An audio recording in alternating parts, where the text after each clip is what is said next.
təşəkkürümüzü bildiririk. Yolunuz açıq olsun. Atamızın bir formülü siz var. Sağ ol.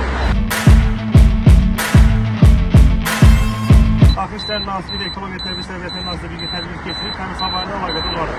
Nəqliyyat vasitəsində hər yerdə transportlar təminatı miqdarı, sistemi vasitəsində yoxlanılır.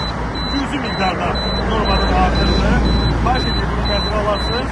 Bu transportlar da qaldırsın. Yolunuz açıq olsun. Təşəkkür edirik. Sağ olun. Sağ olun.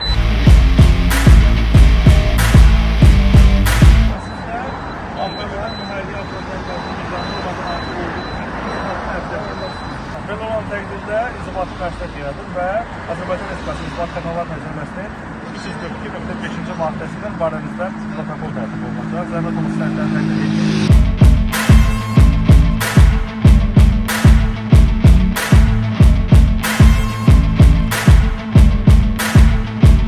Yoldaşlarım, sizin nəqliyyat vasitənizi hava baxmaya işləmiş qalmanın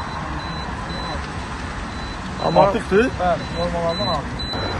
Güzel şəkildə onu göstərin, bu asfaltlardan qaldırılsın və Nə artıqdır, nə deməliyəm mən? dəm qazın. Dəm qazın.